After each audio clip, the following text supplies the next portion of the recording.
বিপদ দিয়ে আপনাকে অ্যালার্ম করা হয় আল্লাহর পক্ষ থেকে। আপনি চলতে পথে হোঁচট খান, আল্লাহ আপনাকে অ্যালার্ম দেন, ফিরে আসো। চলছেন বিপথে, আল্লাহ পাকে অ্যালার্ম দেন, ফিরে আসো। আল্লাহ পাকের পক্ষ থেকে কিন্তু এগুলো আসে। আল্লাহ পাক আদম এবং হাওয়া আলাইহিস সালাম এবং আদম সন্তান সবাইকেই সৃষ্টি করেছেন। উদ্দেশ্য হচ্ছে আল্লাহ পাক আমাদেরকে জান্নাত দিতে চান।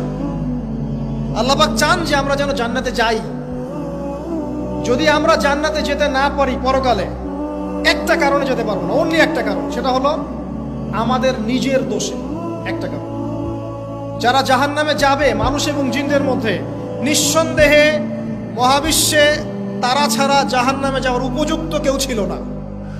ও জাহান্নামে যাওয়ার উপযুক্ত ছিল বলেই আল্লাহ পাক তাকে জাহান্নামে পাঠাবেন। আর যারাই জান্নাতে যাবে প্রত্যেকেই শুধু আমলের বদৌলতে যাবে না, বরং আল্লাহ পাকের রহমতেই যাবে। কেউই তার আমল দিয়ে জান্নাতে যেতে পারবে না। নবী সাল্লাল্লাহু আলাইহি ওয়াসাল্লাম এমন ভাষ্য বলছেন, ইল্লা আনা, আমিও না, ইল্লা বিরহমাতিল্লাহ, আমিও নয়, তবে আল্লাহ পাকের দয়া আমাকে ঘিরে ধরবে।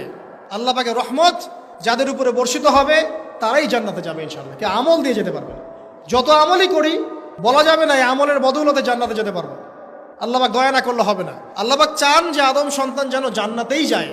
এই কারণেই সৃষ্টি করা, এই কারণেই আপনার ওহীভিত্তিক গ্রন্থগুলো পাঠানো, এই কারণে নবী রাসূল পাঠানো, আলেম ওলামা সৃষ্টি করা, মানুষকে সতর্ক করা, হায়াত দেয়া, বারংবার জীবনে চলতে ফিরতে আপনাকে অ্যালার্ম করা হয়, আল্লাহর পথে ফিরে আসেন, আল্লাহর পথে ফিরে আসেন। অ্যালার্ম করা হয় না?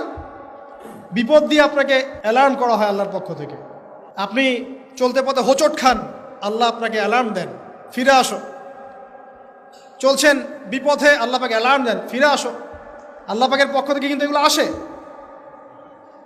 অদ্ভুত একটা হাদিস বললাম, অদ্ভুত বলতে বলছি অ্যামেজিং হাদিস, যে একজন সাহাবী বলছেন, সালমান রাদিয়াল্লাহু আনহু, তিনি বলছেন যে যখন মুমিনের উপর বিপদ আপদ বালা মুসিবত আসে, তখন মুমিনের এই বিপদ আপদ বালা মুসিবত রোগ শোকের বদৌলতে আল্লাহ পাক তার গুনাহগুলোকে মাফ করে দেন এবং তার মর্যাদাকে বাড়িয়ে দেন, এবং সে আল্লাহর দিকে ফিরে আসার অনুশোচনা করার সুযোগ পায়।